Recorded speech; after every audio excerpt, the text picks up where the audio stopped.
My rich wife suddenly announced after I lost my job. From now on, we're splitting everything 50-50. I'm only responsible for myself. I didn't cry. I didn't scream. I just looked at her calmly and said, okay. So there I was, sitting across from my wife Claudia at Le Bernardin. Yeah, that pretentious fish palace where they charge you $40 for what's basically fancy tuna tartare. Thinking this dinner was her way of cheering me up after getting canned from my marketing job earlier that week. Boy, was I about as wrong as a weather forecast in Florida. The candlelight was doing that thing where it made her look all ethereal and goddess-like, which should have been my first red flag. Claudia only broke out the soft lighting when she was about to drop some nuclear-level news. Last time she set up candles like this, she told me her mother was moving in for just a few weeks. That was 8 months ago, and Patricia still treats our guest bathroom like her personal spa retreat. Honey, she said, twirling her wine glass like she was conducting a symphony orchestra, I've been thinking about us. About our marriage. Now, any guy who's been married longer than 5 minutes knows that when your wife starts a conversation with, I've been thinking about us, you're about to get hit with something that'll make a freight train feel like a gentle breeze. I braced myself for the usual suspects. Couples therapy, a trial separation, or maybe she wanted to discuss having kids again. Which, let's be real, was about as likely as me winning the lottery while getting struck by lightning. But nope, Claudia had something way more creative in mind. I think we should try a 50-50 arrangement, she announced, cutting into her lobster with the precision of a surgeon and the confidence of someone who'd just solved world hunger. You know, split everything right down the middle. Bills, chores, responsibilities, everything equal. I nearly choked on my overpriced wine. 50-50? Like roommates. Exactly, she beamed, like she'd just pitched the next big streaming hit. Think about it, married but divided. We keep all the benefits of being married, but we eliminate the, traditional expectations and dependencies. Traditional expectations. That's rich coming from someone who hasn't done her own laundry since Obama was in office. But I kept my mouth shut because, honestly, I was too busy trying to process what the hell was happening. Here I was, freshly unemployed, ego bruised like a dropped peach, and my loving wife of 7 years was essentially demoting me from husband to guy who pays half the rent and occasionally sees her naked. So, I said, trying to keep my voice steady while my brain was doing mental gymnastics that would make Simone Biles jealous. When you say 50-50, you mean? Everything, she said, taking another delicate bite of her lobster, which, by the way, cost more than my car payment. Rent, utilities, groceries, dining out, entertainment. We split it all equally. No more you paying for everything just because you're the husband. The irony wasn't lost on me that she was explaining this while I was currently picking up the tab for our $160 dinner. But hey, who's keeping track, right? And what brought this on? I asked, because apparently I'm a glutton for punishment. Claudia set down her fork and gave me that look. You know the one. It's part pity, part frustration, and part, I've already made up my mind, so this conversation is really just a formality.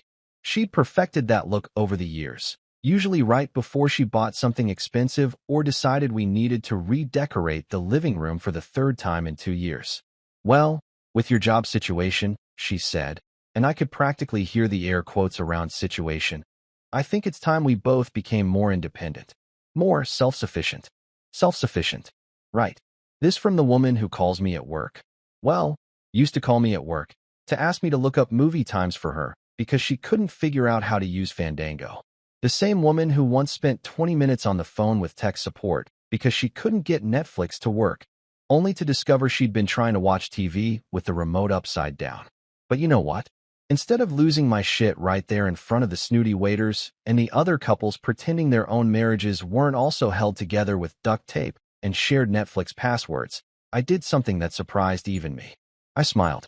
Okay, I said, reaching for my wine glass with the calm of a Zen master who'd just achieved enlightenment.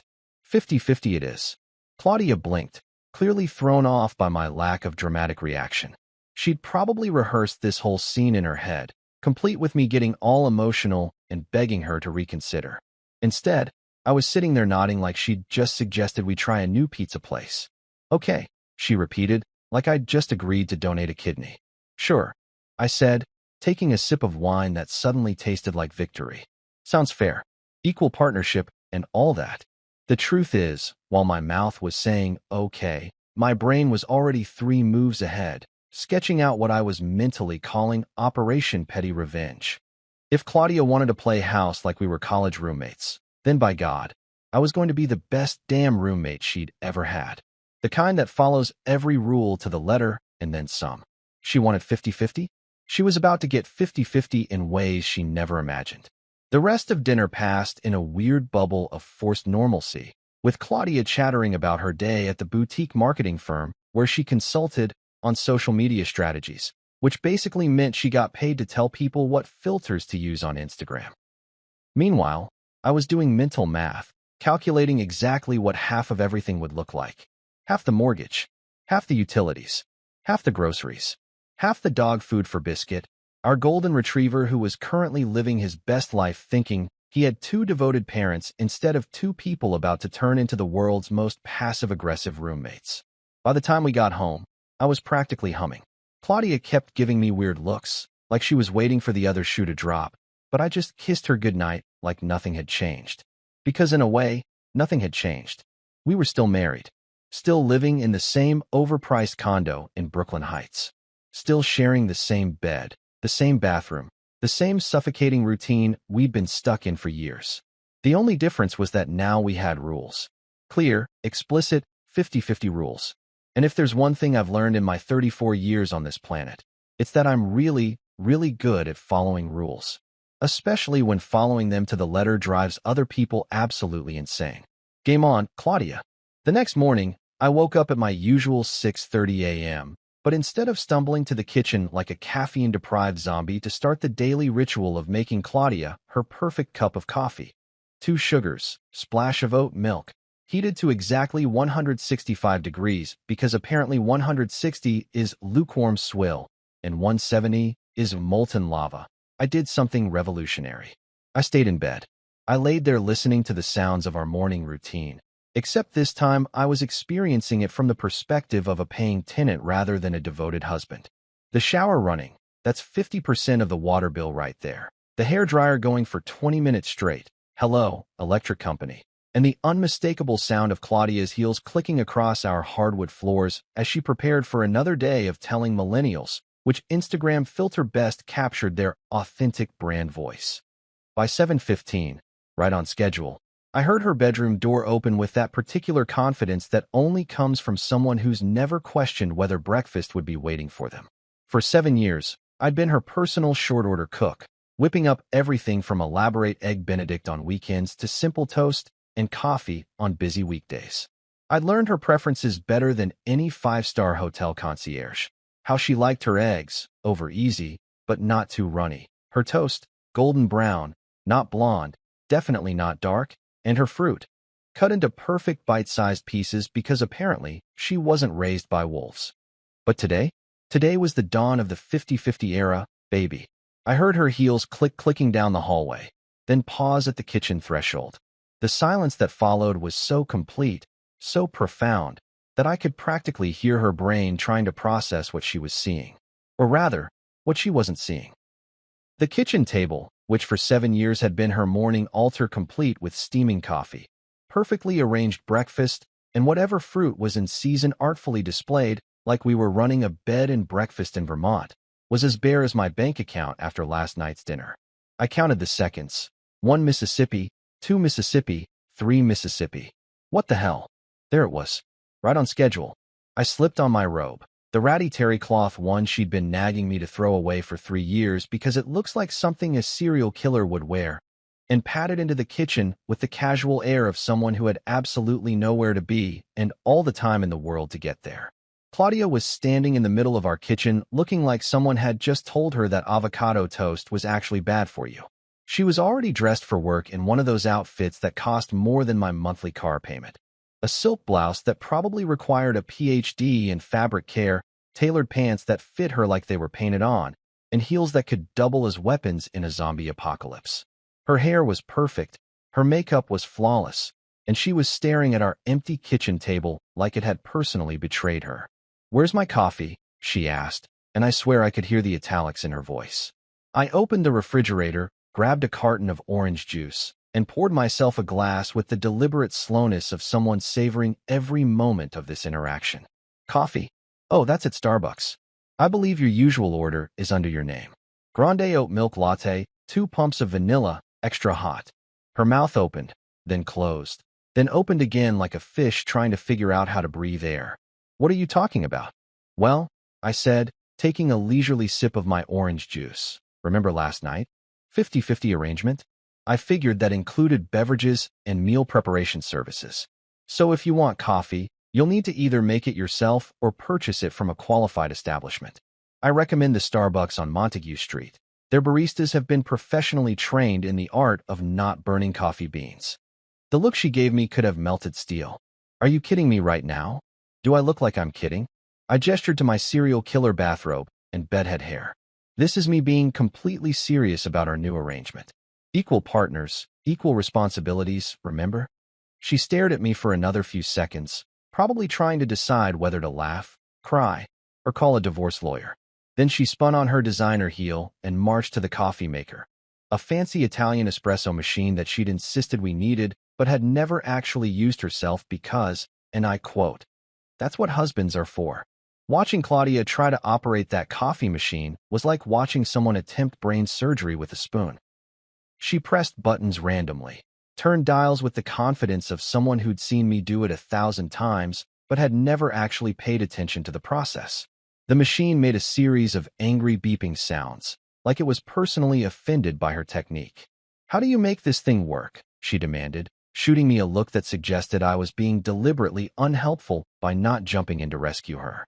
"Well," I said, settling into one of our kitchen chairs like I was about to watch a really good movie, "there's usually a manual. Should be in that drawer over there. Or you could Google it. I believe the model number is on the back."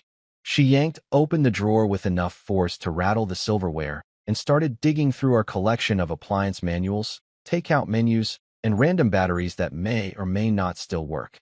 Her perfectly manicured nails were now chipped from her aggressive drawer excavation, and I could see a small stress vein starting to pulse in her forehead. Meanwhile, I noticed movement outside our kitchen window. Jerry, our 67-year-old neighbor who'd retired from fixing cars, but apparently not from fixing himself a front row seat to other people's drama, was pretending to water his plants on his fire escape. Jerry was the kind of guy who could fix a carburetor with a paperclip and some electrical tape, but he also had the social awareness of someone who'd spent 40 years listening to people complain about their problems while he worked on their cars. Jerry caught my eye through the window and raised his coffee mug in what was clearly a salute. Then he gave me a thumbs up that was so enthusiastic, I thought he might fall off his fire escape. I nodded back, trying to keep my expression neutral while internally high-fiving myself. Back in the kitchen, Claudia had found the manual and was flipping through it with the frantic energy of someone who'd just realized they might actually have to learn how to take care of themselves. The espresso machine continued to beep at her disapprovingly. "This is ridiculous," she muttered, stabbing at buttons like she was trying to defuse a bomb. "I don't have time for this. I have a meeting at 9. I said, checking my phone with the casual air of someone whose biggest concern was whether to have cereal or toast for breakfast. "Traffic's pretty heavy on the BQE this morning. Might want to factor that into your timeline." She shot me another death glare, then apparently decided that learning to operate complex machinery was not in her job description. She grabbed her purse, checked her reflection in the toaster, because God forbid she leave the house with a single hair out of place, and headed for the door. "Fine," she said, her voice carrying that particular tone that women use when they want you to know that nothing about this situation is actually fine. "I'll get coffee on the way to work." "Great idea," I said cheerfully. "Oh, and Claudia? Don't forget, if you're planning to use any of the breakfast items in the fridge, we should probably work out a cost-sharing system. I'm thinking we could do a spreadsheet. Track usage, calculate proportional costs, maybe set up a monthly reconciliation process." She paused with her hand on the doorknob, her shoulders tensing like she was about to turn around and say something that would probably require me to sleep on the couch. But then she seemed to think better of it, took a deep breath, and walked out without another word. The door slammed with enough force to rattle the windows, and I heard her heels clicking rapidly down the hallway toward the elevator. A few seconds later, I heard the elevator ding and then blessed silence. I finished my orange juice, waved at Jerry, who was still pretending to water his plants while clearly eavesdropping on our domestic drama, and started making myself some actual breakfast. Scrambled eggs, toast, bacon, the works. The kind of breakfast I used to make for both of us back when I thought being a good husband meant anticipating her needs before she even knew she had them. As I cooked, I thought about the beautiful irony of the situation. For years, Claudia had taken my morning routine for granted. She'd never once thanked me for the coffee, never acknowledged the perfectly timed breakfast, never seemed to notice that I'd been getting up 30 minutes early just to make sure her day started smoothly. But now she was about to discover what the rest of the world already knew. Good coffee costs money, making breakfast takes time, and taking care of yourself is actually work. I took a picture of my breakfast and sent it to my buddy Mike with the caption, "Day 1 of the new marriage arrangement. So far, so good." His response came back immediately. "Dude, you're playing with fire." Maybe, but at least I wasn't the one who had to figure out how to work an espresso machine before my first meeting of the day. Game on, indeed. 3 days into our brave new world of marital equality, I was starting to think Claudia might actually let this whole 50-50 thing slide into the background like her New Year's resolution to do yoga, or that time she swore she was going to learn French. You know how it is. People say a lot of things when they're feeling dramatic, but then reality kicks in and suddenly making your own coffee every morning starts to seem like a lot more work than just accepting the status quo. Boy, was I wrong. I should have known something was up when I came home from my daily unemployment ritual, which consisted of sending out resumes, getting rejected by companies I wouldn't have wanted to work for anyway, and watching way too much daytime television, and found Claudia sitting at our dining room table with her laptop open, wearing her business mode face and surrounded by enough paperwork to choke a CPA. She looked up when I walked in, and I swear she had that gleam in her eye that women get when they've figured out how to reorganize your entire life without asking for your input. It's the same look she had when she decided we needed to renovate the bathroom, or when she announced we were switching to organic everything, or that time she convinced me we should get Biscuit professionally groomed every 6 weeks, because he's part of our family's image.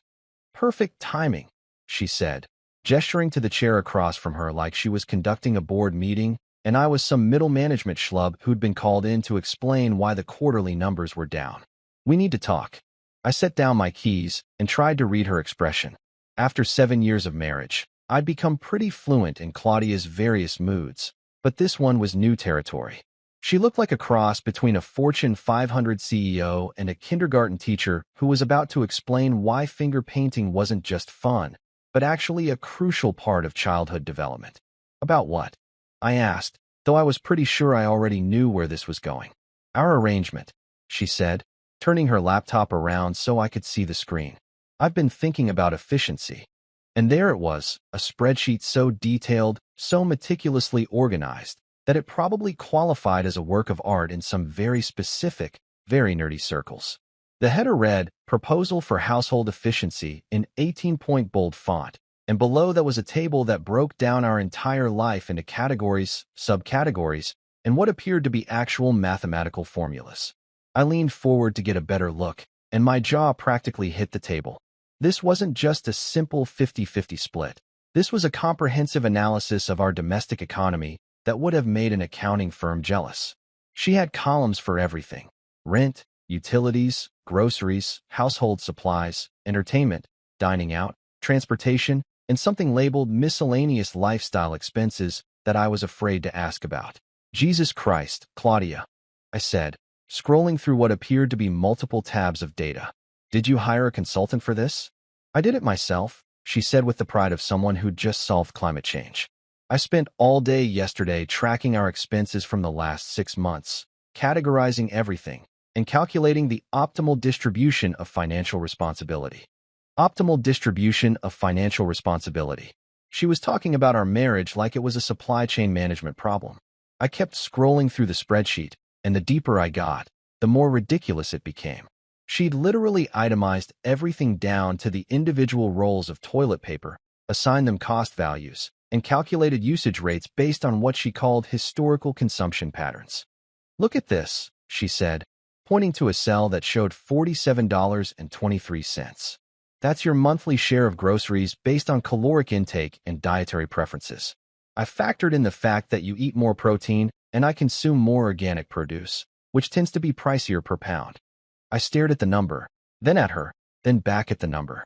You calculated my caloric intake? I used the MyFitnessPal data from your phone, she said matter-of-factly. Like this was completely normal behavior and not the kind of thing that would make most people change their locks. Plus, I did some research on average male metabolic rates for someone your age and activity level. Activity level? Right. Because apparently my current activity level of lying on the couch applying for jobs while stress-eating leftover pizza was now part of our household economic model. But wait, there was more. She'd broken down the utilities into subcategories that would have impressed the Department of Energy. Electricity was divided between appliance usage, lighting, and climate control. Water was split between showering, laundry, dishwashing, and what she'd labeled as recreational consumption, which I assumed meant my habit of taking long baths when I was feeling particularly sorry for myself. And here, she said, clicking to another tab, is where it gets interesting. Entertainment expenses. I scrolled down and nearly choked on my own spit. She'd actually billed me $7.99 for what she called shared Wi-Fi enjoyment, and another $12.50 for Netflix account proportional usage, based on our respective viewing hours. Apparently, she'd been tracking our screen time like we were teenagers with helicopter parents. You're charging me for Netflix? I asked. Not charging, she corrected. Cost sharing. Look, I watch mostly documentaries and foreign films, which have lower bandwidth requirements. You stream action movies and sports, which require more data. It only makes sense that you'd pay a larger percentage of the subscription cost. I continued scrolling through her digital masterpiece and discovered she'd managed to assign monetary values to things I didn't even know could be monetized. There was a line item for morning coffee preparation services valued at $3.50 per cup, meal planning and grocery list creation at $25 per week, and something called ambient atmosphere maintenance that apparently covered her scented candles, background music, and the general effort required to make our home feel welcoming. But my personal favorite was the section labeled Pet Care Distribution. She'd calculated that Biscuit spent 60% of his time in communal areas, 25% of his time in our bedroom, and 15% of his time on the balcony, and had used these percentages to determine how much each of us owed for his food, toys, vet bills, and grooming. She'd even factored in the fact that I was the one who usually walked him in the mornings, which apparently earned me a $12 monthly credit for canine exercise services. This is insane, I said, which probably wasn't the most diplomatic response. But honestly, I was looking at a document that treated our marriage like a business partnership between two corporations. It's not insane, Claudia said, and I could hear that edge in her voice that meant she was getting defensive. It's fair. It's transparent. It's exactly what we agreed on. Everything 50-50, but calculated properly, so there's no ambiguity or resentment. No ambiguity or resentment. Right. Because nothing says healthy relationship like billing your spouse for their portion of the water bill based on shower duration analysis.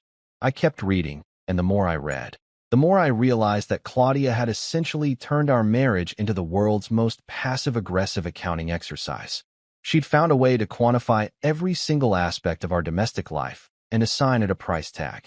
It was like she'd taken the concept of emotional labor and ran it through a business school cost-benefit analysis. And look at this section, she said, clicking to what appeared to be the final tab. Projected monthly expenses with the new system. This was where things got really interesting.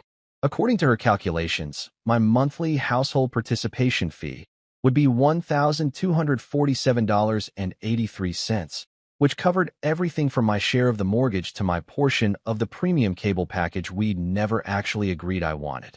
Her portion, meanwhile, was $1,251.16, a difference she attributed to her higher personal care product consumption and her habit of keeping the apartment at what she called optimal comfort temperature year-round. So let me get this straight, I said, leaning back in my chair and trying to process the sheer audacity of what I was looking at. You want me to pay you $1,247.83 per month to live in the apartment I've been helping to pay for since we moved in together. Not pay me, she said. Pay your fair share of our combined household expenses. I've set up a shared checking account where we'll each deposit our monthly contributions, and all household expenses will be paid from that account. A shared checking account. Of course. Because what this situation really needed was more bureaucracy.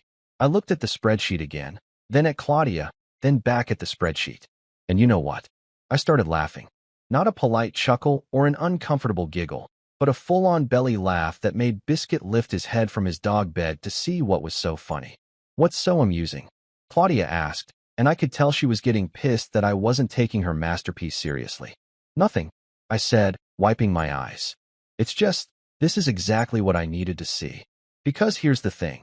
While Claudia had been busy turning our relationship into a graduate-level economics project, I'd been sitting around feeling sorry for myself and wondering if maybe she had a point about the whole equality thing. Maybe I had been taking advantage of our traditional setup. Maybe I should feel guilty about letting her carry more of the emotional load. But this spreadsheet? This beautiful, psychotic, ridiculously detailed spreadsheet? This was proof that Claudia hadn't been thinking about fairness or equality at all. She'd been thinking about control, about finding a way to micromanage our relationship while making it look like she was being reasonable. So what do you think? She asked, clearly expecting me to be impressed by her thoroughness.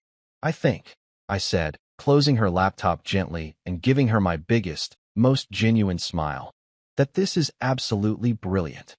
Her face lit up like I'd just told her she'd won the lottery. Really? Oh yeah, I said. In fact, I'm so inspired by your approach that I think I'm going to create my own spreadsheet.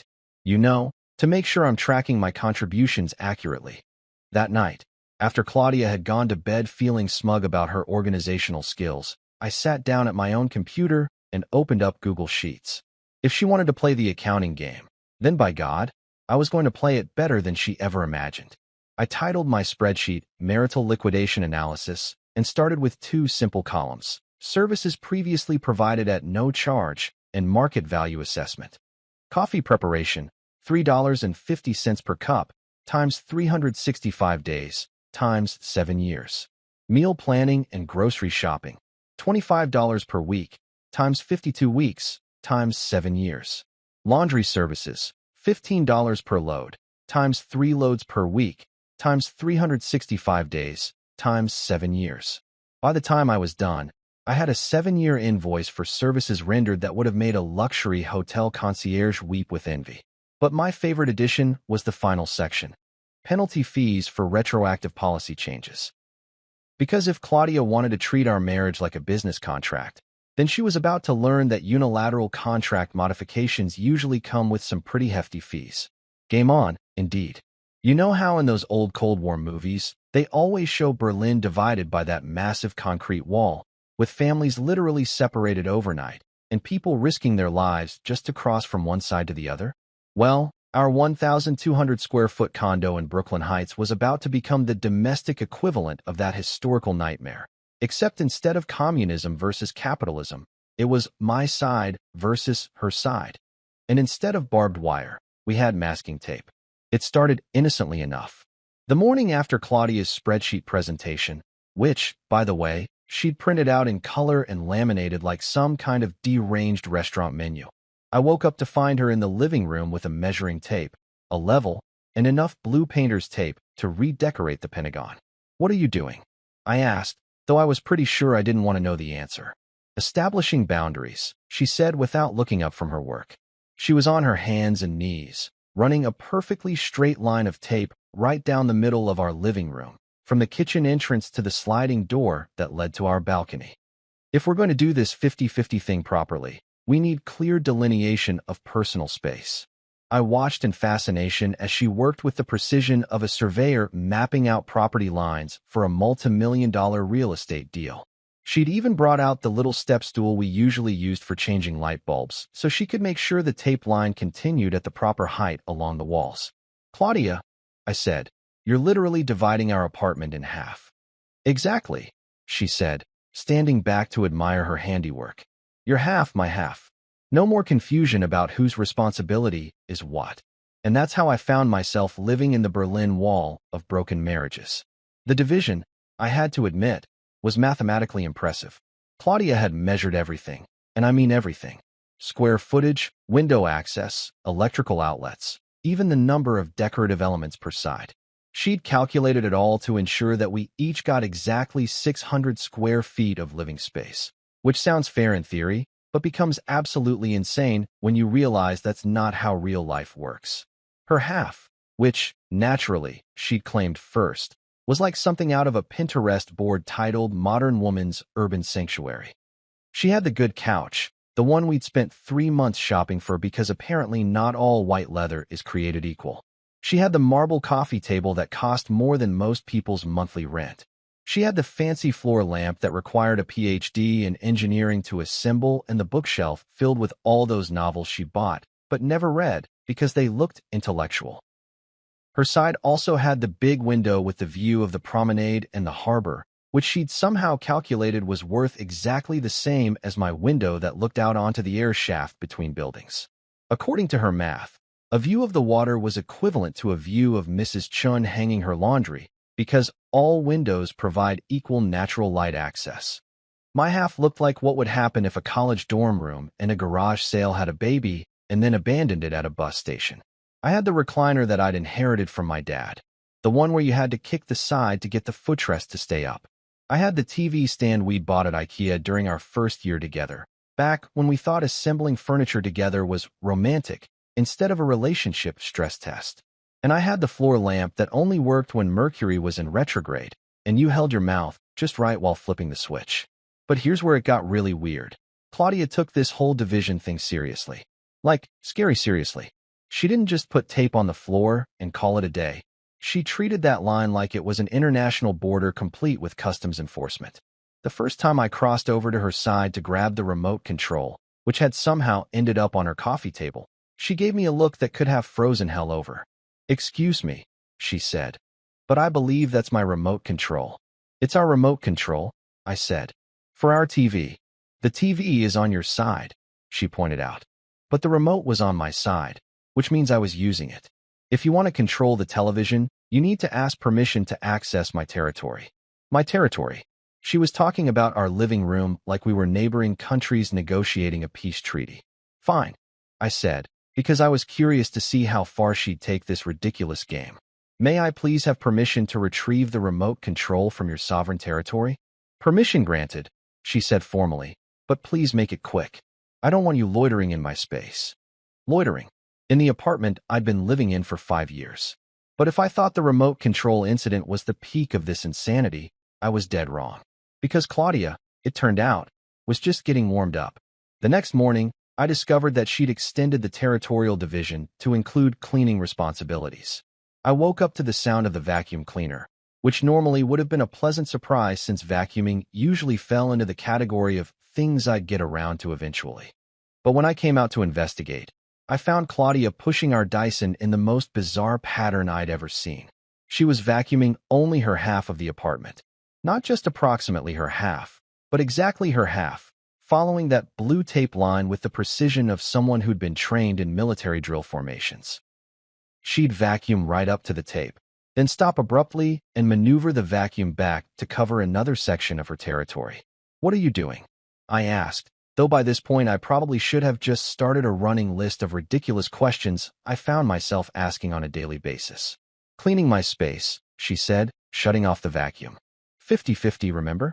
I'm responsible for maintaining my half. You're responsible for yours. I looked down at the floor, and it was like looking at a before and after advertisement for carpet cleaning services. Her side was pristine, with perfect vacuum lines running parallel to the tape boundary. My side looked like it had been through a small tornado, with dog hair, dust bunnies, and what appeared to be remnants from the bag of chips I'd eaten while watching Netflix 3 days ago. I started to say crazy, but then I realized this was actually kind of brilliant in its pettiness. "That's very thorough of you." She smiled with the satisfaction of someone who'd just made a point without having to explain it. But the real masterpiece came later that evening when I discovered what she'd done to our bedroom. Now, I should mention that our bedroom had always been neutral territory in the apartment. Even during our worst fights, the bedroom remained a shared space where we could at least pretend we were still a functional couple. It was where we kept our clothes, where we slept, where we had conversations that didn't involve whose turn it was to take out the trash. Not anymore. I walked in to find that Claudia had extended her tape line right down the middle of our king-size bed. Not just across the floor, but literally up and over the mattress, creating what looked like the world's most passive-aggressive marriage counseling exercise. Really? I said. Really? She replied from her side of the bed, where she was arranging her pillows with the precision of a hotel housekeeper. 50-50 extends to sleeping arrangements too. That's your half. This is mine. I looked at my half of the bed, which, thanks to the way the room was laid out, was also the side closest to the door, meaning I'd have to crawl over her every time I wanted to get up in the middle of the night. And what happens if I need to get up to use the bathroom? I asked. Then you ask permission to cross my airspace, just like with any other territorial boundary. Territorial boundary. Airspace. She was turning our marriage into a geopolitics class. But you know what? I wasn't even mad anymore. I was impressed. Claudia had managed to take the concept of 50-50 and turn it into performance art. She was so committed to this bit that she was literally sleeping on half a bed just to make a point. And that's when I realized I needed to step up my own game. The next day, while Claudia was at work telling people how to optimize their social media presence, I went shopping. Not for groceries or household supplies, but for the tools of territorial warfare.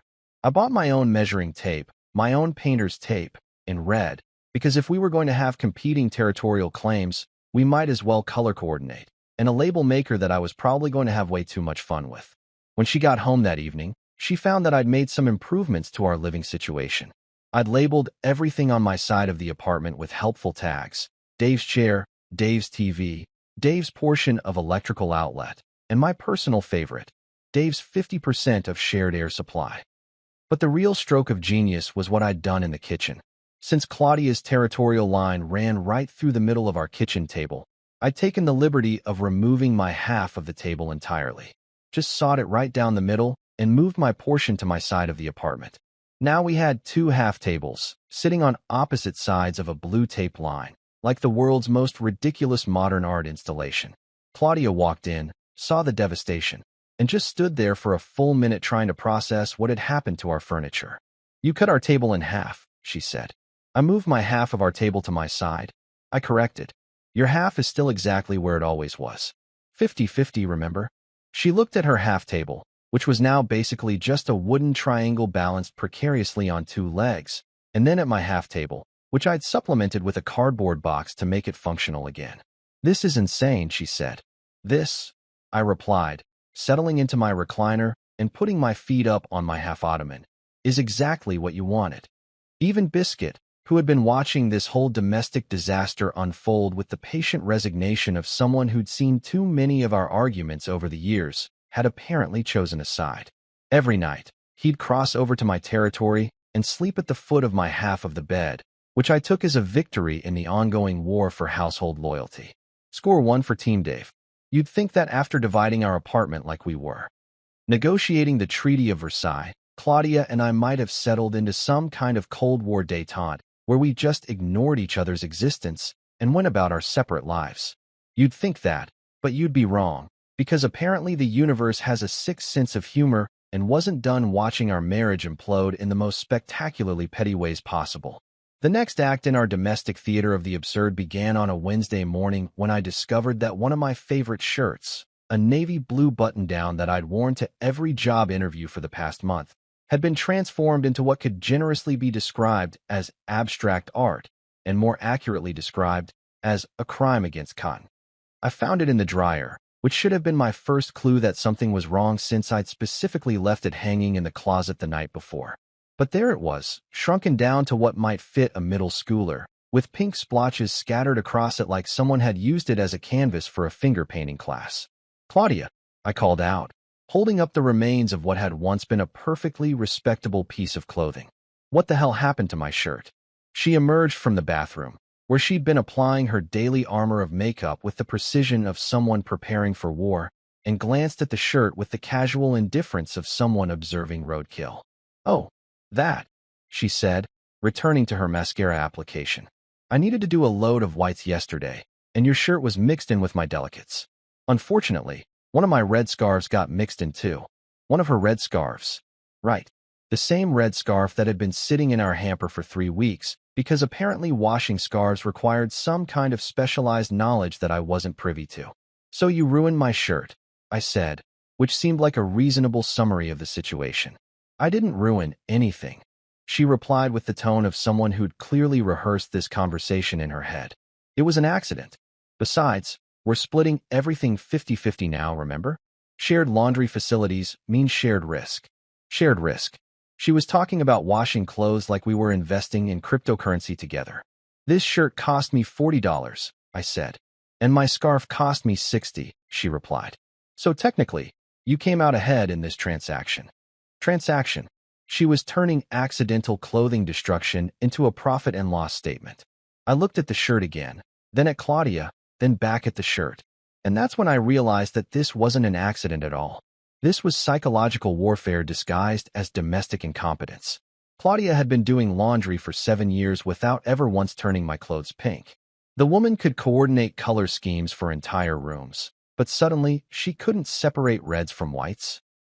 But here's the thing about playing psychological warfare with someone who's been unemployed for 2 weeks and has way too much free time on his hands. I was about to become a master of the game. "You know what?" I said, folding up my ruined shirt with the calm of someone who'd just achieved enlightenment. "You're absolutely right. Shared facilities, shared risk. I totally understand." Claudia paused in her makeup routine, clearly suspicious of my reasonable response.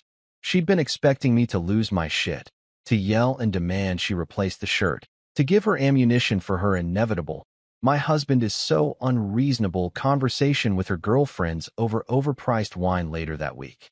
Instead, I walked calmly to my computer, opened up my accounting spreadsheet, which had grown significantly since that first night, and created a new line item. Property damage fee, $40. Due immediately. Then I did something that I was probably going to enjoy way too much. I sent her an invoice. Not just any invoice, mind you. A professional-looking invoice complete with my name at the top, an invoice number, itemized charges, and payment terms. I even included a late fee.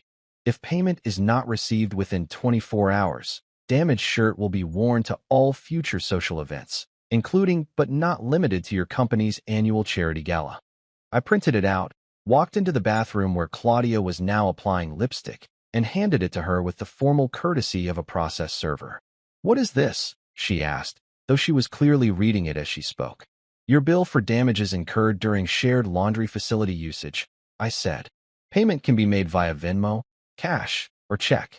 I've also included a late fee structure in case you need time to process the paperwork." She stared at the invoice, then at me, then back at the invoice. I could practically see her brain trying to process whether I was serious or if this was some kind of elaborate joke. "You're invoicing me for $40, she said. "Plus late fees if payment is delayed," I confirmed. "I figure if we're going to treat our marriage like a business partnership, we might as well handle disputes professionally." The silence that followed was so complete that I could hear Mrs. Chen's TV through the walls. Claudia looked like someone had just explained quantum physics to her in ancient Greek. Then, without saying a word, she pulled out her phone and sent me a Venmo payment for exactly $40 with the memo, "Laundry Incident Settlement." I nearly lost it right there. She actually paid the invoice.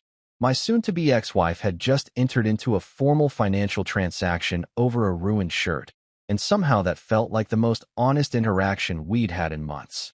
But if I thought that was the end of our escalating domestic arms race, I was seriously underestimating Claudia's capacity for creative retaliation. 2 days later, she needed to borrow my cufflinks for some work event. Apparently, her company was throwing one of those networking mixers where everyone pretends to care about each other's business cards while drinking wine that costs more per glass than most people spend on lunch. "Can I borrow your gold cufflinks?" she asked, and for a moment I thought we might be returning to normal human interaction. "Sure," I said, because despite everything, I'm not actually a monster. "They're in the jewelry box on my dresser." "Great," she said. "I'll need them for about 6 hours. What's your rental rate?" Rental rate. She was asking about rental rates for my cufflinks like I was running some kind of formal, we're lending library. "My what now?" I asked. "Your rental rate," she repeated with the patience of someone explaining a simple concept to a slow child. "If we're operating on a 50-50 business model, then personal property loans should be handled like any other transaction. I need to borrow your cufflinks, so I need to know what you're charging. I stared at her for a solid 10 seconds, trying to figure out if she was serious or if this was some kind of test to see how far I'd take our new arrangement. But she was looking at me with the expectation of someone waiting for a legitimate business quote. $50, I said, because if she wanted to play this game, I was going to play it like a champion. $50? For 6 hours. Plus a $200 security deposit, I added, warming up to the concept. Refundable upon return of the cufflinks in original condition. I'll also need to see 2 forms of identification and a credit card on file in case of damages. She opened her mouth, closed it, opened it again, and I swear I could see the exact moment when she realized she'd created a monster. Fine, she said finally, but I'm paying with a credit card, and I want a receipt. A receipt. Of course she wanted a receipt. Because at this point, why not turn our marriage into a fully documented business transaction complete with paper trails and accounting records? I wrote her a receipt on a piece of notebook paper.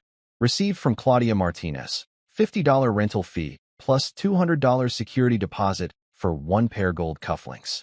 Rental period, 6 hours. Late return fee, $25 per hour. Damage fees assessed at replacement value. She paid me via Venmo again, took the cufflinks, and left for her event. And you know what? I felt pretty good about the whole thing.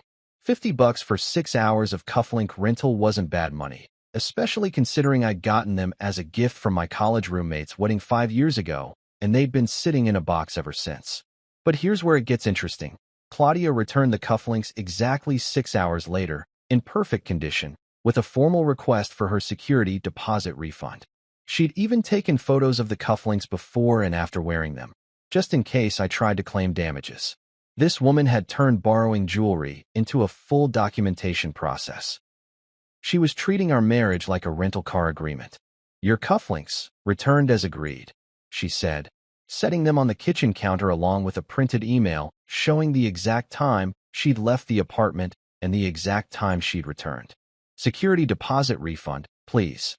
I inspected the cufflinks with the seriousness of a jeweler appraising diamonds, nodded approvingly, and refunded her deposit.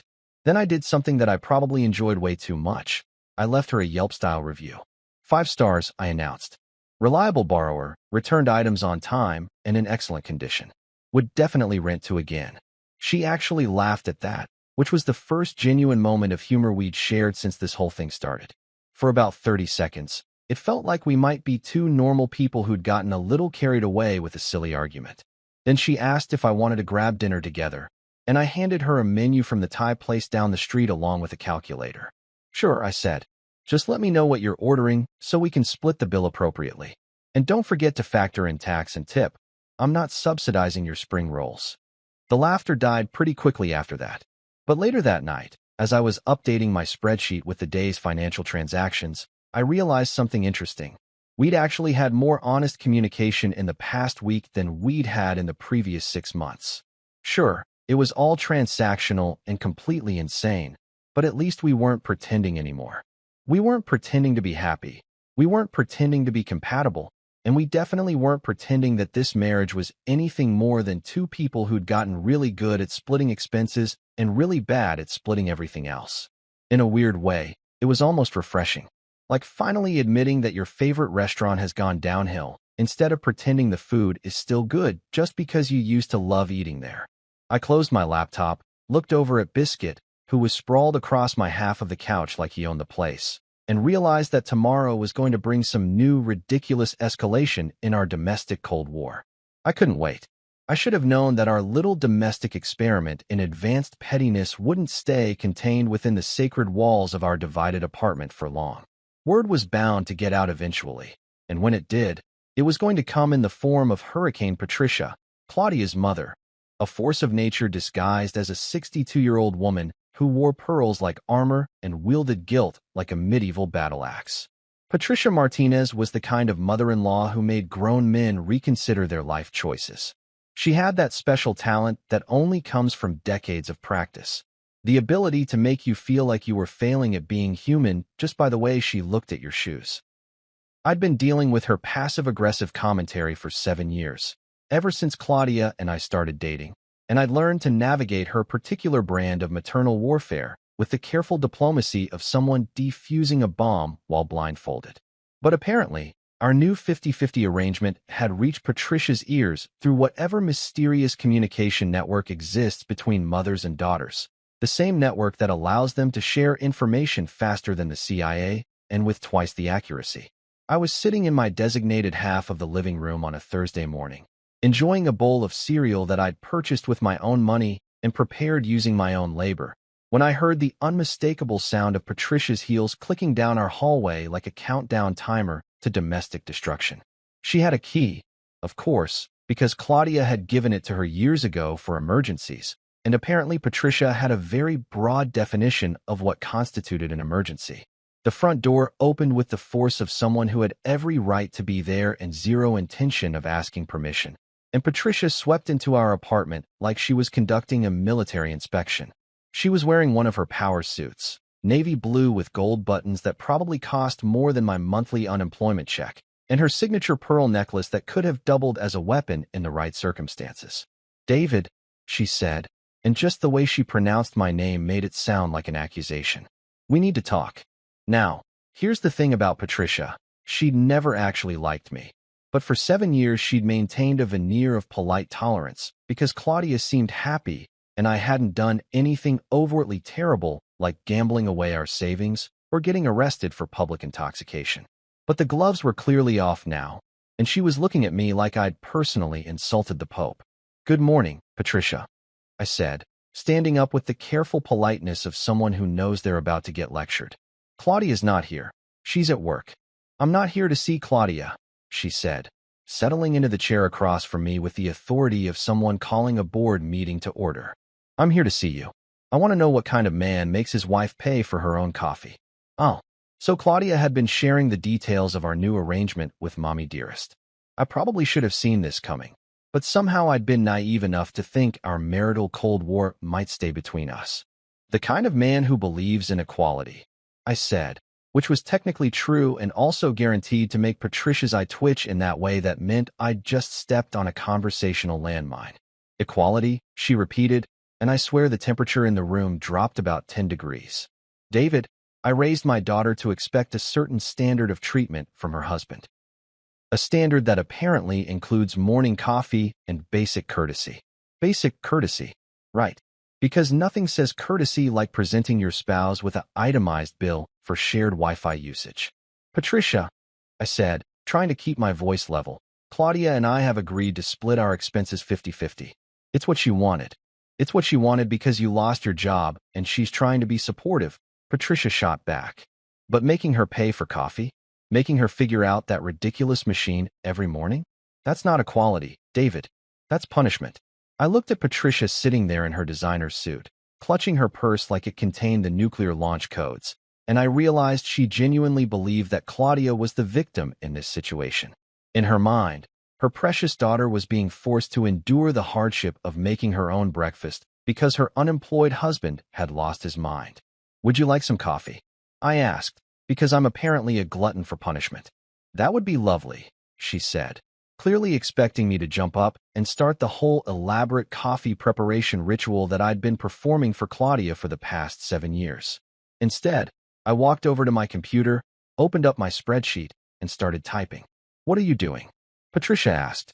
"Calculating your guest services fee," I said without looking up. "Coffee preparation is $3.50, plus there's a guest surcharge for non-residents. Let me see. That brings your total to $5. Will you be paying cash or card?" The silence that followed was so complete that I could hear Biscuit's tail wagging against his dog bed in the next room. I looked up to find Patricia staring at me like I'd just announced I was joining a cult. "You're charging me for coffee," she said, and her voice had that dangerous quiet quality that mothers develop when they're about to unleash the full force of their disappointment. "I'm charging you for coffee preparation services," I corrected. "The coffee itself is an additional $1.50 per cup, based on current market rates for premium organic blends." I pulled out the laminated copy of our household usage agreement, the same one Claudia had presented to me like it was the Constitution, and pointed to Section 4.3, Guest Policies and Associated Fees. "As you can see," I continued with the professional demeanor of someone explaining a cell phone plan. All household guests are subject to usage fees for services and amenities. Coffee service is clearly listed at $6.50 per cup, which includes preparation, serving, and cleanup. Patricia's mouth opened and closed like a fish trying to figure out how to breathe air. She looked down at the laminated document, then back at me, then down at the document again. This is, she started to say, then seemed to realize that finishing that sentence might involve language that wasn't appropriate for a woman of her social standing. Fair and transparent, I supplied helpfully, just like Claudia wanted. That's when Patricia did something I'd never seen her do in 7 years of family dinners, holiday gatherings, and passive-aggressive gift exchanges. She lost her composure completely. "Are you out of your goddamn mind?" she exploded, and hearing Patricia Martinez drop an F-bomb was like watching the Queen of England do a keg stand. "You're charging guests for coffee? In your own home." "It's not just my home," I reminded her. "It's our shared living space, split 50-50 according to a legally binding household agreement. And since you're on Claudia's side of the apartment, technically, she should be the one collecting the fees." I gestured toward the blue tape line that ran through our living room, and Patricia's eyes followed the path of masking tape like she was trying to solve a puzzle that made no sense. "What is that?" she asked. "Property line," I said. "Claudia's half is on that side. Mine is on this side. Equal space, equal responsibility, equal financial obligation for all services rendered." Patricia stood up and walked to the tape line like she was approaching a crime scene. She looked down at it, then followed its path around the room, taking in the full scope of our territorial division. "You divided the apartment," she said, and I could hear the disbelief in her voice. "Claudia divided the apartment," I corrected. "I just made some minor improvements to ensure accurate boundary delineation." She walked over to the kitchen and saw our half tables sitting on opposite sides of the tape line, like some kind of modern art installation titled "The Death of Communication."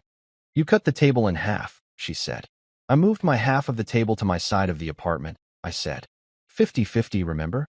Patricia turned around and looked at me with an expression I'd never seen before, part horror, part fascination, and part grudging respect. "And Claudia agreed to this?" she asked. "Claudia designed this," I said. "The spreadsheet, the territorial divisions, the fee structure, all her idea. I'm just following the rules she established." I handed her another laminated document, Claudia's original proposal for household efficiency, complete with charts, graphs, and calculations that would have made an economics professor weep with pride. Patricia took the document and started reading, her expression shifting from confusion to comprehension to something that might have been suppressed laughter. "She charged you for Netflix?" she said. "Proportional usage based on bandwidth consumption and viewing hours," I confirmed.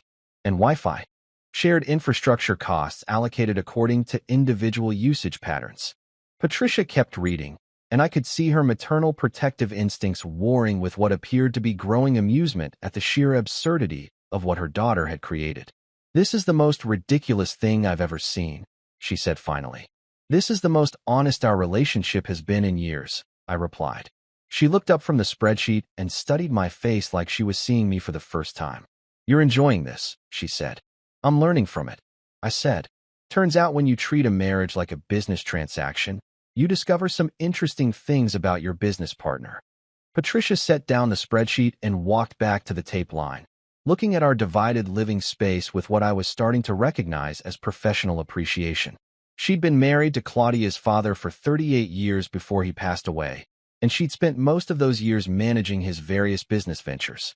She understood spreadsheets, territorial negotiations, and passive-aggressive warfare better than most people understood their morning coffee routine. "You know what?" she said finally. "I think I'll skip the coffee." She picked up her purse and headed for the door, then paused and turned back to me. "David," she said, and for the first time in 7 years, my name didn't sound like an accusation when she said it. "When this whole thing implodes, and it will implode, make sure you get a good lawyer." Then she walked out, leaving me standing in my half of the apartment with the distinct feeling that I'd just passed some kind of test I didn't know I was taking. About an hour later, Claudia called me from work. "My mother just texted me," she said without preamble. "She said you charged her for coffee?" "I offered her the same rate structure you established for household services," I replied. She declined to pay. There was a long pause, and I could practically hear Claudia trying to figure out how to respond to that. She also said something about you showing her our spreadsheet. She asked about our arrangement, I said. I showed her the documentation you created to support it. Another pause, longer this time. What exactly did she say when she left? Claudia asked, and I could hear something in her voice that might have been worry. She recommended I get a good lawyer, I said. The line went quiet for so long that I thought she'd hung up. Claudia, I'm here, she said finally. I need to think about some things. After she hung up, I sat down at my computer and opened my spreadsheet. Under Daily Observations, I added a new entry, Mother-in-law visit. Unexpected ally. Results inconclusive. Recommend continued monitoring. Then I made myself a cup of coffee, my own coffee, prepared with my own labor, consumed on my own half of the apartment, and started planning my next move in what was rapidly becoming the most expensive game of chess I'd ever played. You know what they say about idle hands being the devil's playground? Well, whoever said that clearly never met someone with a college degree, a laptop, and enough pent-up marital frustration to power a small city. Because while Claudia was off at her boutique marketing firm teaching 20-something influencers how to authentically engage with their audiences, I was discovering that unemployment might actually be the best thing that ever happened to my creative career. It started innocently enough. After Patricia's surprise visit and her cryptic advice about lawyers, I found myself with even more free time than usual. I'd already sent out my daily quota of job applications to companies that would probably never call me back. I'd walked Biscuit around the block twice, and I'd reorganized my half of the apartment so many times that I could have qualified for a certificate in space optimization. That's when I stumbled across something that would change the entire trajectory of our domestic Cold War. The internet's insatiable appetite for relationship horror stories. I was browsing Reddit. Because what else do you do when you're unemployed and your wife has turned your marriage into a business transaction? When I came across a thread titled, "What's the pettiest thing your ex ever did?" The stories were legendary. People sharing tales of romantic revenge that ranged from mildly annoying to absolutely diabolical.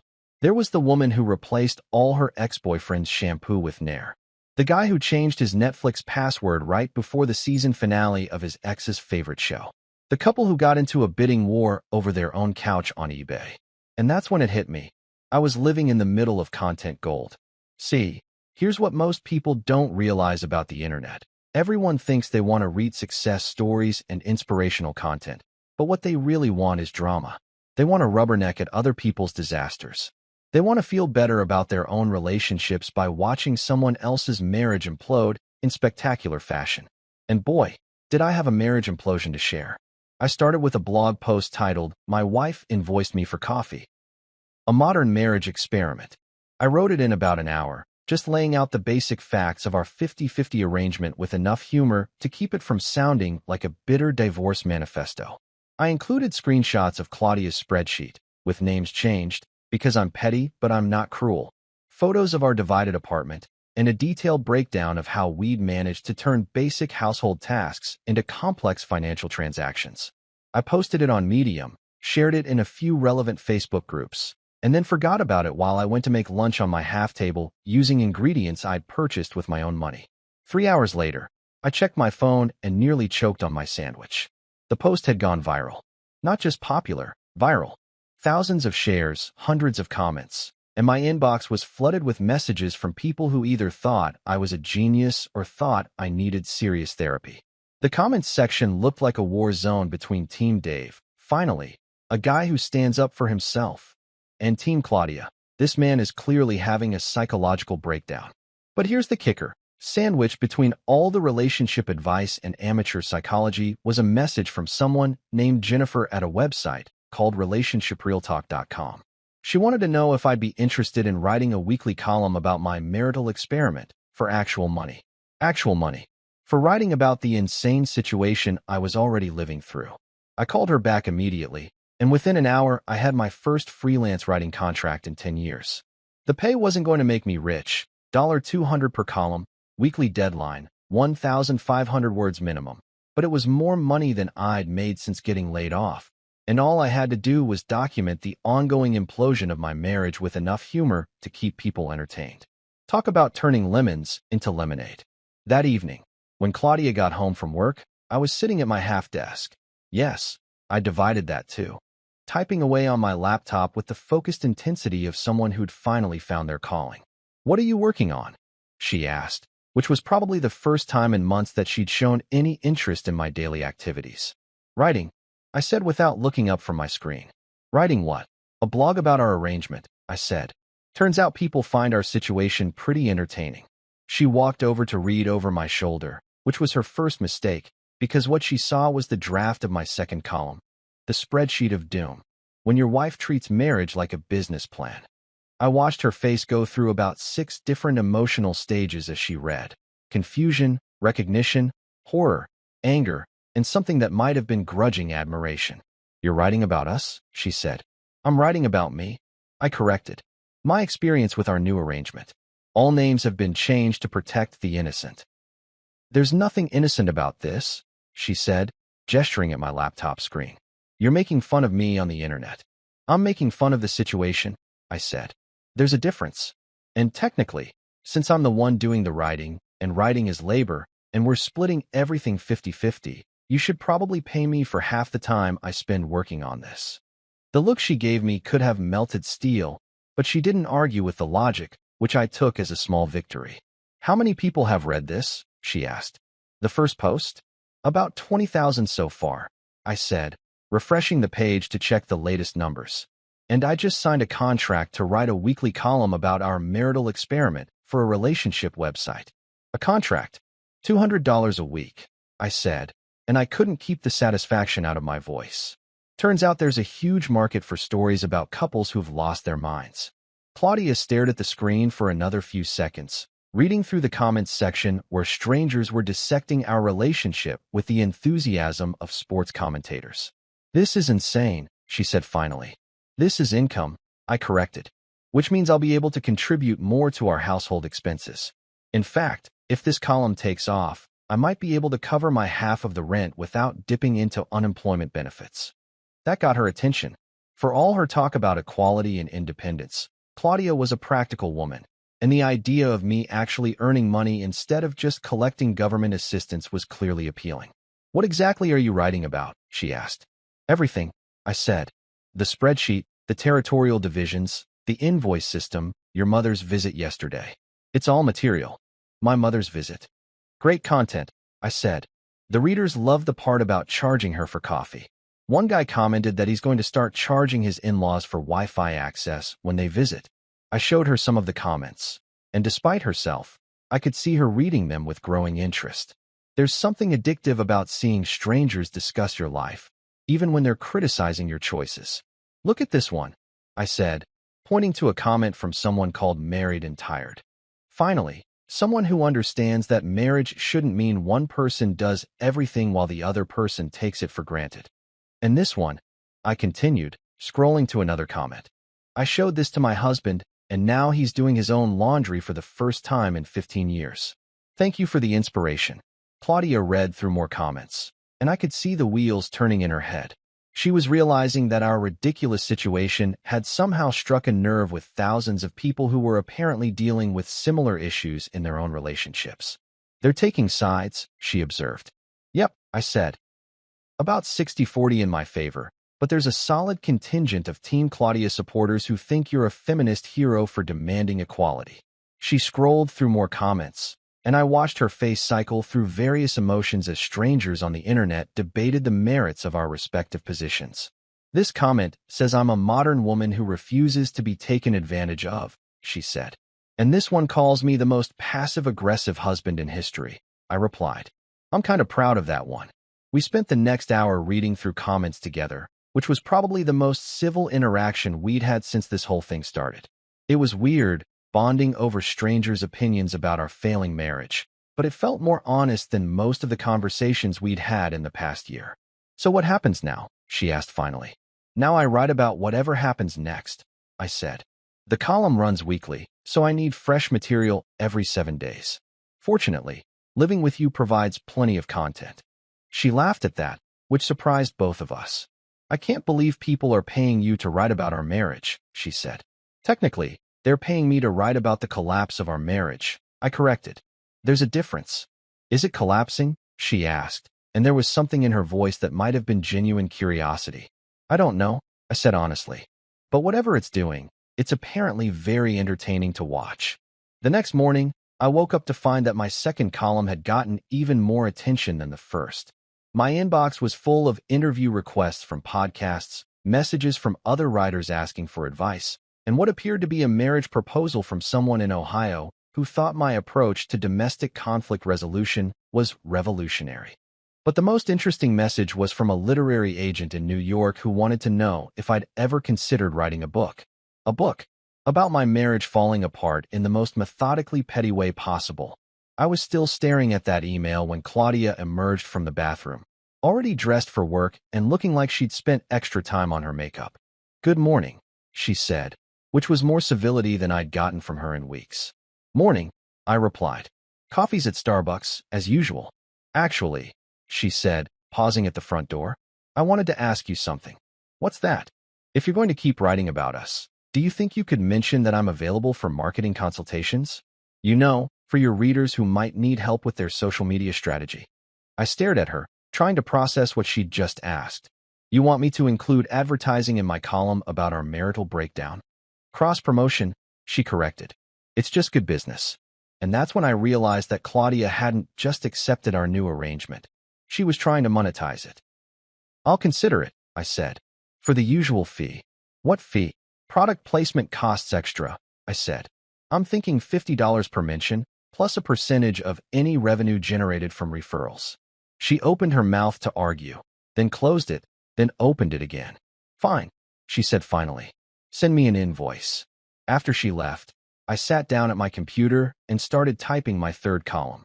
When your failing marriage becomes a side hustle, a modern love story. I had a feeling this one was going to be my biggest hit yet. You know that feeling when you're watching a movie and you can see the plot twist coming from about 40 minutes away, but the characters on screen are still stumbling around obliviously while you're sitting there yelling at the TV? Well, that's exactly how I felt when I finally discovered the real reason behind Claudia's sudden enthusiasm for our 50-50 arrangement. It was a Thursday night, about 3 weeks into our domestic experiment in advanced pettiness, and I was sitting at my half-desk working on my latest column, How to Invoice Your Spouse, a beginner's guide to marital accounting, when I heard Claudia talking on the phone out on the balcony. Now, normally I wouldn't have paid much attention. Claudia was always on the phone with someone, her girlfriends, her mother, her coworkers, various service providers who needed to be reminded that yes, she did indeed want the premium package for whatever she was buying. But something about her tone caught my attention. She was using what I called her soft voice, the one she used when she was trying to be comforting or intimate, the voice I hadn't heard directed at me in about 6 months. I tried to focus on my writing, but the sound of her voice kept drifting through the sliding glass door.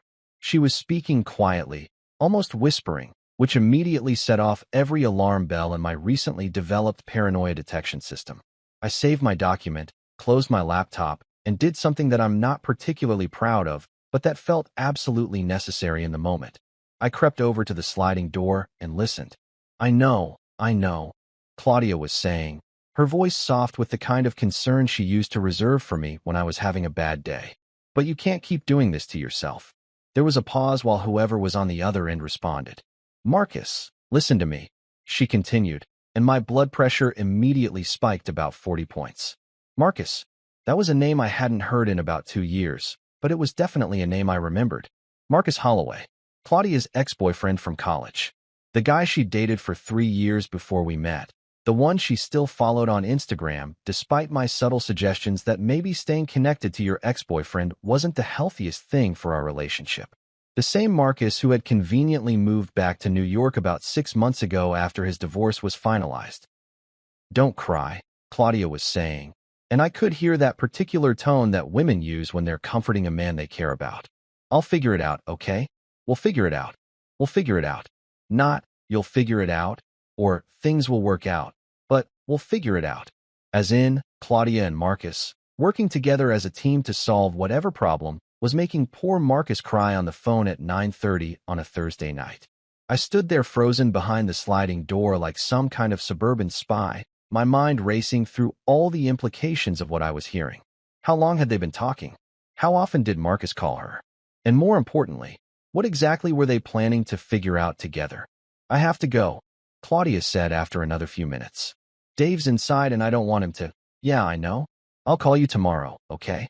Dave's inside and I don't want him to what? Over here? Get suspicious? Find out that his wife was having intimate phone conversations with her ex-boyfriend while he was sitting 20 feet away updating a spreadsheet of household expenses? I heard her footsteps approaching the door, so I quickly scrambled back to my desk and pretended to be deeply absorbed in my writing. Claudia slid the door open and came back inside, and I could feel her watching me for a moment before she walked to the kitchen. "How's the article coming?" she asked, her voice perfectly normal, like she hadn't just been whispering sweet reassurances to another man. "Great," I said without looking up. "I'm writing about trust in modern relationships. Really fascinating stuff." I could practically hear her wince at that, but she didn't say anything else.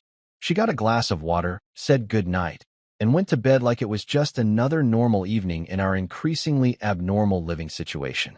But I sat there staring at my laptop screen for another 2 hours, not writing a single word, just thinking about Marcus and trying to piece together the timeline of when our marriage had started falling apart. The 50-50 arrangement suddenly made a lot more sense.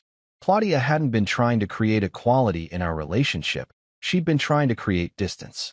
She'd been trying to untangle our lives financially and emotionally so that when she eventually left me for her ex-boyfriend, the transition would be as smooth as possible.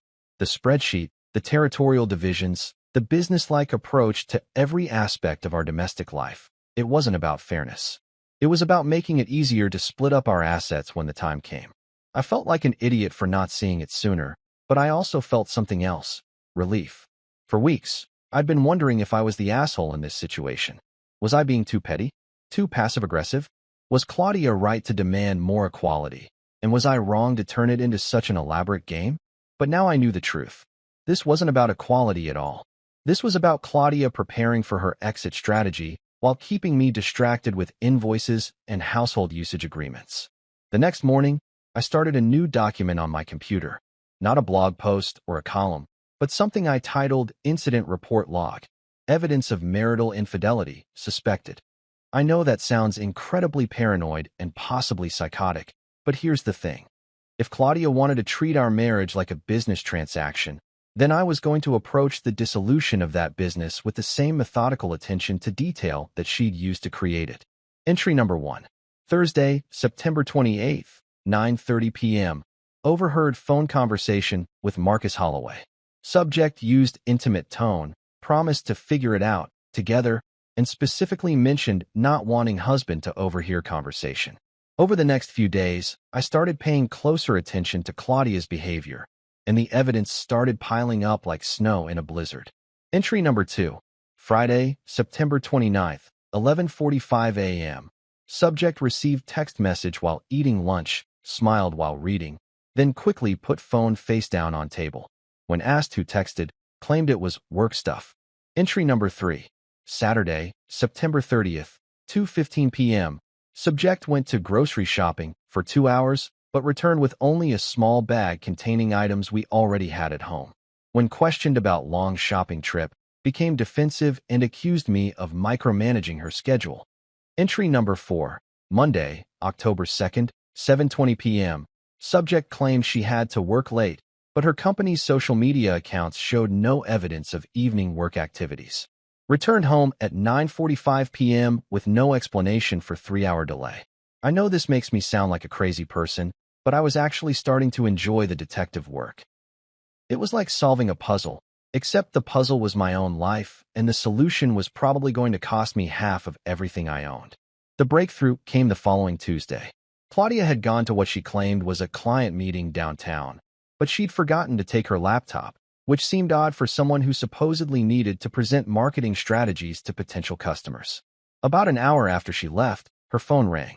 She'd left it on the kitchen counter, her side of the kitchen counter, technically, and the caller ID showed Marcus H. I stared at that phone for about 30 seconds, wrestling with the ethical implications of what I was about to do. On one hand, answering someone else's phone is a violation of privacy. On the other hand, if your wife is having an emotional affair with her ex-boyfriend while charging you for coffee, maybe the normal rules don't apply anymore. I answered the phone. Hello, I said in my most professional voice. Claudia. Marcus sounded confused. You sound different. This is Dave, I said. Claudia's husband.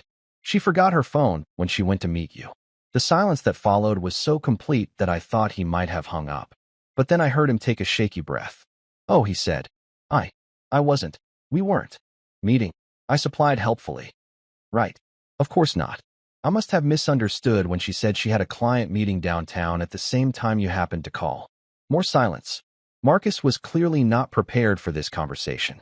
Look, Dave, he said finally, it's not what you think. What do I think? I asked, because I was genuinely curious to hear how he was going to explain this. I mean, we're friends. She's been helping me through my divorce, and I know it probably looks bad, but we're not. We haven't. Haven't what? Haven't done anything wrong, he said, but his voice sounded like someone trying to convince himself as much as me. Marcus, I said, settling into my recliner and putting my feet up, let me ask you something. When you call Claudia and tell her about your problems, does she tell you about our problems? Another pause. Sometimes, he admitted. And when she tells you about our problems, does she mention that she's currently charging me for household services and that we've divided our apartment in half with masking tape? She mentioned that you guys were going through some stuff, he said. Some stuff? I repeated. Right. Well, here's some stuff she probably didn't mention. I've been documenting our entire marital breakdown in a weekly column that gets about 50,000 readers. And Marcus? You're about to become a character in next week's episode. I could practically hear him panicking through the phone. Dave, please, he said. Don't drag me into whatever's going on between you two. I never meant for any of this to happen. Neither did I said. But here we are. Claudia wanted everything to be 50-50, so I guess that includes the blame for how this all turns out. After I hung up, I sat there for a few minutes thinking about what I'd just learned. Marcus wasn't some master manipulator trying to steal my wife. He was just a lonely, recently divorced guy who'd turned to his college ex-girlfriend for emotional support.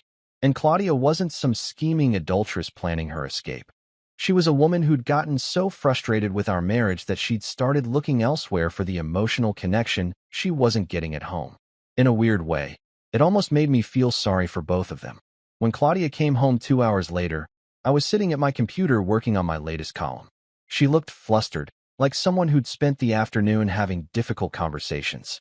How was your client meeting? I asked without looking up from my screen. Fine, she said, but she wouldn't make eye contact. Marcus called, I said casually. I let him know you'd forgotten your phone. She froze in the middle of taking off her jacket. You answered my phone? I answered our phone, I corrected. Remember? 50-50. That includes telecommunications equipment. She stared at me for a long moment, probably trying to figure out exactly how much I knew and how much trouble she was in. Dave, she said finally, I can explain. I'm sure you can, I said, still typing. But save it for the lawyers. I have a feeling we're going to need them soon. That night, I added a final entry to my incident report log. Entry number 7, Tuesday, October 10th, for 30 p.m., confirmed direct contact with Marcus Holloway. Subject's emotional affair officially documented. Recommend proceeding to Phase 2 of exit strategy. I closed the document, backed it up to the cloud, and started outlining my next column. When your wife's ex-boyfriend becomes your marriage counselor. A modern love triangle. This one was definitely going to be my most popular yet. 6 months later, I found myself sitting in a family courtroom that looked like it had been decorated by someone who thought beige was too exciting. The fluorescent lights hummed with the enthusiasm of a dying refrigerator, and the air conditioning was pumping out that special brand of recycled courthouse air that somehow managed to smell like disappointment and industrial-strength disinfectant. Claudia sat across the aisle with her lawyer, some hotshot divorce attorney named Harrison Blackwell, who charged more per hour than I used to make in a week. The guy looked like he'd stepped out of a legal drama. Perfectly tailored suit, silver hair that probably cost more to maintain than my car, and the kind of confidence that only comes from winning arguments for people who can afford to pay him obscene amounts of money. On my side of the courtroom sat Daryl Jenkins, my public defender turned divorce attorney who'd agreed to represent me after reading my blog and declaring it the most entertaining legal case he'd encountered in 20 years of practice. Daryl wore a suit that had clearly seen better decades, carried a briefcase that looked like it had survived at least 2 world wars, and had the kind of rumpled charm that made you think he might pull a miracle out of his coffee-stained sleeve. "Your Honor," Blackwell began, standing with the theatrical flair of someone auditioning for a courtroom procedural. "My client has endured months of psychological abuse disguised as financial accountability. Mr. Rodriguez has systematically tormented Mrs. Martinez through a campaign of petty harassment that includes, but is not limited to, charging her for basic household amenities, dividing their shared living space with tape, and publicly humiliating her through his so-called comedy writing." I had to give him credit. When you put it like that, I did sound like a complete psychopath. Judge Patricia Womack, a 60-something woman who looked like she'd heard every ridiculous divorce story ever invented and was thoroughly unimpressed by all of them, peered over her reading glasses at Blackwell's performance. "And what exactly is the plaintiff seeking?" she asked with the tone of someone who already regretted taking this case. "Full custody of the marital assets, Your Honor, plus compensation for emotional distress caused by the defendant's deliberate campaign of domestic terrorism." Domestic terrorism. I'd been upgraded from petty husband to domestic terrorist. That was definitely going in next week's column. Daryl stood up with the casual energy of someone about to demolish a house of cards. "Your Honor, if I may," he said, pulling out a 3-inch thick binder that I recognized as my complete documentation of our marital experiment. Mr. Rodriguez didn't charge his wife for household amenities. He implemented the exact financial structure that she designed, requested, and formalized through written documentation. He opened the binder to Claudia's original spreadsheet, the one she'd laminated and presented to me like it was the Constitution. Mrs. Martinez created a comprehensive household usage agreement that specified exact costs for every service, amenity, and shared resource in their home. My client simply followed her instructions to the letter. Judge Womack took the binder and started flipping through pages of spreadsheets, invoices, and photographs of our divided apartment. "Mrs. Martinez," she said after a few minutes of reading, "did you or did you not present your husband with this document titled Proposal for Household Efficiency?" Claudia shot a death glare at her lawyer, who was clearly realizing that maybe he should have read the evidence more carefully before charging into court. "I did, Your Honor, but—" "And did you or did you not request that all household expenses be split 50-50 according to usage and benefit received?" "Yes, but I didn't mean—" "And according to this documentation, did you or did you not pay every invoice that your husband presented to you based on the fee structure that you established?" Claudia opened her mouth, then closed it, then opened it again like a fish trying to breathe air. "I did pay them," she admitted, "but only because—" Judge Womack held up her hand for silence and continued reading through my documentation. After what felt like an hour but was probably only 10 minutes, she looked up with an expression that might have been suppressed amusement. "Mr. Rodriguez," she said, "I have to ask, did you really charge your mother-in-law $5 for a cup of coffee?" "Based on the fee structure established by my wife, yes, Your Honor," I said. "Guest services were clearly outlined in Section 4.3 of the Household Agreement, and she paid it. She declined to pay, Your Honor, and left the premises." Judge Womack actually smiled at that, which I took as a good sign. "Your Honor," Blackwell interjected, "regardless of who created the initial framework, my client's intent was clearly not—" "Mr. Blackwell," Judge Womack interrupted, "your client created a legally binding household agreement. Her husband implemented it exactly as written, and she paid every bill he presented. From where I sit, it looks like Mr. Rodriguez gave Mrs. Martinez exactly what she asked for." She closed the binder and looked at both lawyers. "Here's my ruling. Mrs. Martinez gets her half of the marital assets as initially requested. Mr. Rodriguez keeps the condo, since he's the one who's been paying the full mortgage for the past 6 months according to these records. And the dog goes to whoever actually feeds it." Biscuit, who'd been lying quietly at my feet throughout the proceedings, looked up and wagged his tail when he heard the word feeds. "That would be me, Your Honor," I said. "I've got the receipts." 8 months after Judge Womack handed down her ruling, I was sitting in my undivided living room. No more masking tape, no more territorial boundaries, just one normal apartment where a guy could walk from his couch to his kitchen without crossing international borders. The coffee table was whole again, the TV remote lived wherever I left it, and Biscuit had claimed the entire couch as his personal kingdom. My weekly column had evolved into a book deal, 50-50, how I accidentally turned my divorce into a business plan, which was currently sitting at number 7 on the New York Times bestseller list. Apparently, America couldn't get enough of stories about marriages that imploded in spectacular fashion while generating detailed financial documentation. The irony wasn't lost on me that Claudia's obsession with spreadsheets and accounting had ultimately made me more money than either of us had earned during our entire 7-year marriage. My publisher was already talking about a sequel, and 3 different streaming services had reached out about adaptation rights.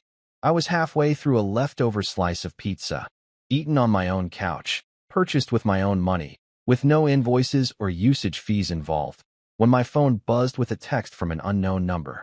"How are you?" I stared at the message for a few seconds before I realized it had to be Claudia. She'd moved in with Marcus about 2 months after the divorce was finalized, and according to her Instagram, which I definitely didn't check regularly, except when I did, they seemed to be living their best life in his overpriced Manhattan apartment. I looked around my condo, our former condo, and considered how to respond. The place looked good. Better than good, actually. Without Claudia's constant redecorating impulses and expensive taste in everything, I'd managed to turn it into something that actually felt like home instead of a showroom for people with more money than sense. The 75-inch TV that I'd bought with my book advance dominated one wall. My recliner sat exactly where I wanted it, with a perfect view of both the television and the harbor. The kitchen table was a single, functional piece of furniture that could seat 4 people without requiring a treaty negotiation to determine seating arrangements. I typed back, 50-50. Half of me misses you. The other half is watching the game in peace. It was a lie, of course. I didn't miss her at all, not really. What I missed was the idea of what our marriage could have been if we'd both been different people. But the reality of Claudia, the spreadsheets, the constant dissatisfaction, the way she treated our relationship like a business merger that needed quarterly performance reviews, was something I was genuinely relieved to be rid of. My phone stayed silent after that, which was fine by me. I picked up my remote, from my coffee table in my living room, and flipped to the game. The Mets were playing the Phillies, and for once they weren't completely embarrassing themselves. Biscuit stretched out next to me, taking up about 3/4 of the couch, and I scratched behind his ears. "You know what, buddy?" I said, looking around the apartment that finally felt like it belonged to someone who actually lived there instead of someone who was constantly being evaluated on his domestic performance. Life's better when the receipts match the reality. Biscuit wagged his tail in agreement. Or maybe he was just hoping for pizza crust. Either way, it felt like the most honest conversation I'd had in years. My laptop was open on the kitchen table, displaying the first chapter of my next book, Single Again, a guide to reclaiming your space after roommate marriage. The early reviews from my editor were promising, and the advance was already more than enough to cover next year's mortgage payments. Outside, Brooklyn Heights was settling into evening. Couples walked along the promenade, probably discussing their own relationships, their own compromises, their own attempts to balance love and independence, and all the complicated mathematics of sharing a life with another person. I raised my beer bottle in a silent toast to all of them, hoping they'd figure out how to split things more equitably than Claudia and I ever had. Then I turned back to the game, put my feet up on my coffee table, and enjoyed the simple pleasure of not having to document a single moment of it.